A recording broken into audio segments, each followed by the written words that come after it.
Don't touch me, you stupid black girl. That sentence hit harder than any slap, colder than the room's air conditioning, sharp enough to slice through the silverware clink and the soft jazz.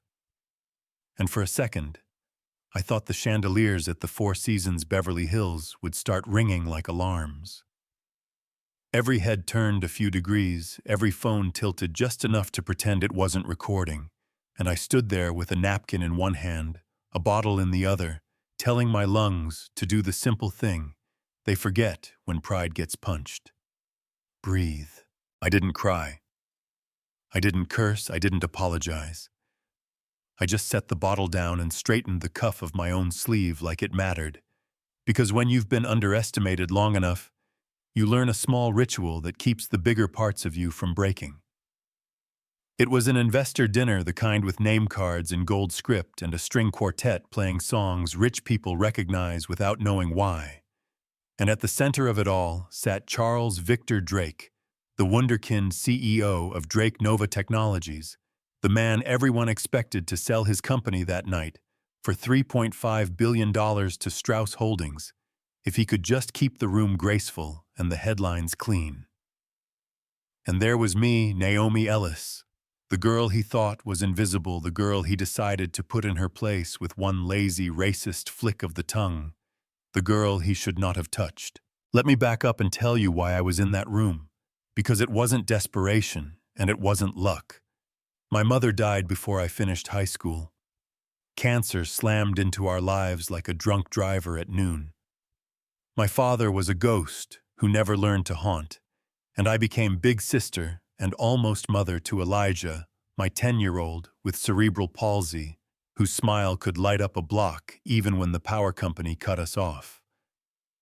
I had a full ride for track, I had a lane, I had a coach who said the word Olympics the way church folks say amen, but rent and therapy sessions don't accept potential, so I took 3 jobs and learned that dignity is heavier at 3 a.m. I don't post quotes about struggle. I don't write odes to the grind. I just do it because bills don't care. You know what I mean? Working the elite floor at the Four Seasons wasn't about tips, it was tuition. Not for school, for life. I watched power move quietly. I learned which men said thank you and meant it, and which ones used kindness like a paper napkin they throw away after dessert, and I learned to be still when the wrong comment dropped like a tray. In rooms like that, invisibility can be armor, and if you wear it right, you hear the truth people only tell when they think they're safe. So that night, I studied Table 1 like it was a chessboard. Mr. Elliot Strauss, 72. Quiet as a held-breath investor, with a reputation for backing brilliance without burning the people who built it.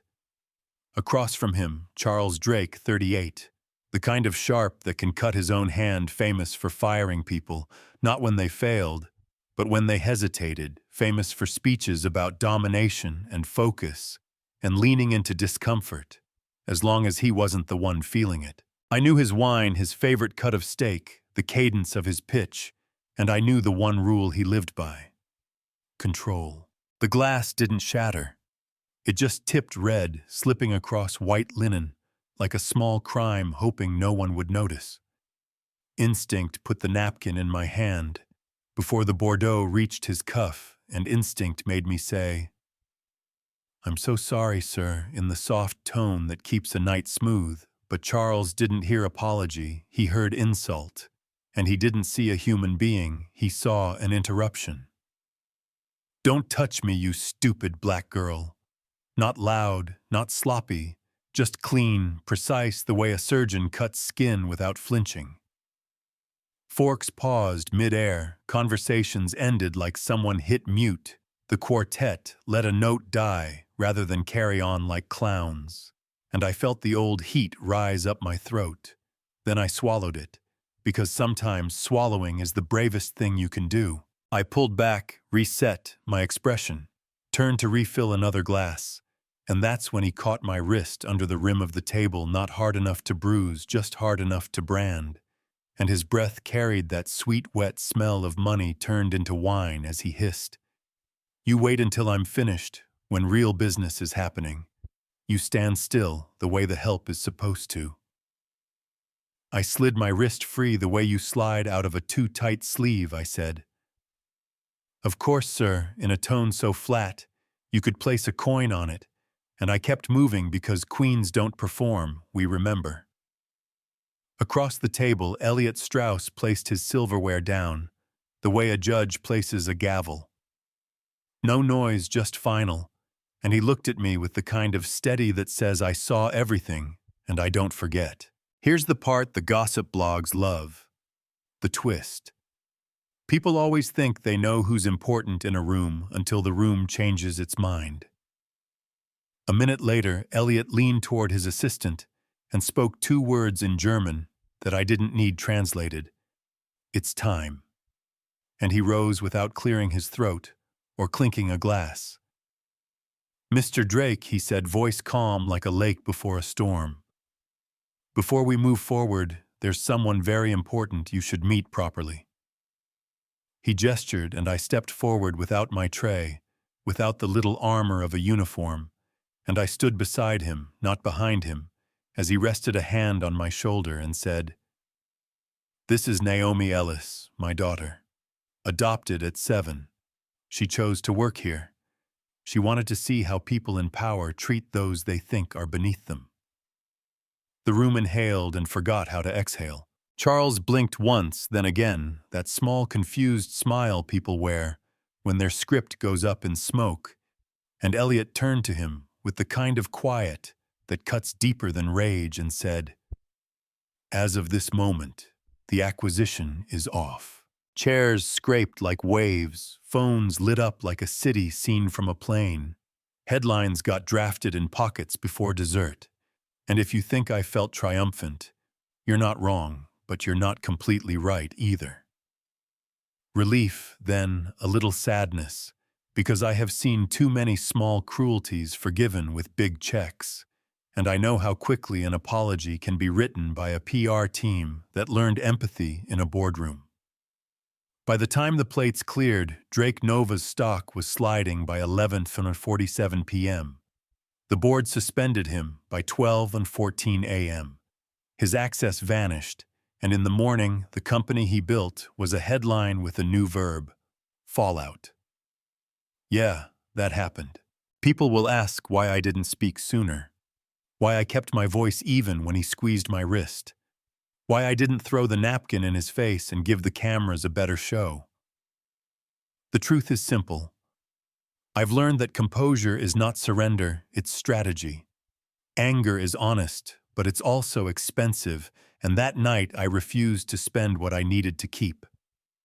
When I walked into Strauss Holdings at sunrise in a navy blazer and flats that meant business, not burden, my name was already on a door, Director of Corporate Humanity. And if that sounds like a slogan to you, I get it. But Elliot doesn't buy slogans, he builds structures. The role came with budget and authority, and a mandate that wasn't about polishing reputations, it was about setting incentives. So dignity isn't a perk that leaders perform when cameras are near. It's the baseline we will not trade for another point of ROI. That afternoon, I looked into a lens and spoke to thousands of employees across time zones and glass towers and home offices, and I told them the truth in a voice that didn't need to shout. Yesterday, I was called stupid, not because I made a mistake, but because someone decided their title made them more human than me. I said nothing then. Today I will. There's a difference between power and leadership. One takes, the other earns. I didn't take this seat, and I was trusted with it, and my job is to make sure every role has dignity and every title has accountability, especially when it's inconvenient.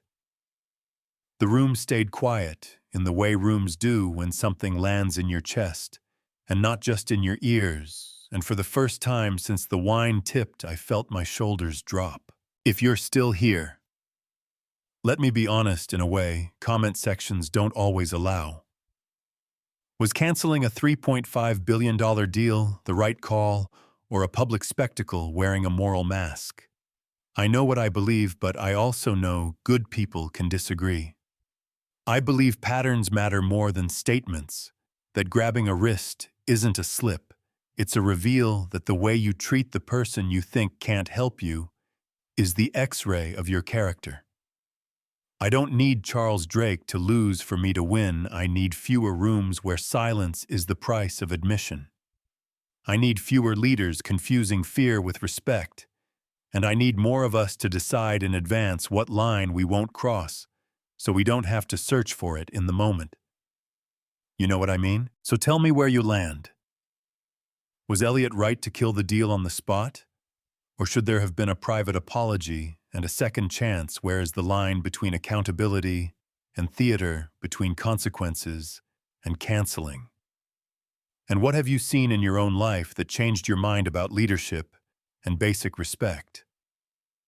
Drop your take in the comments. Argue with me if you must share the story that still sits in your throat.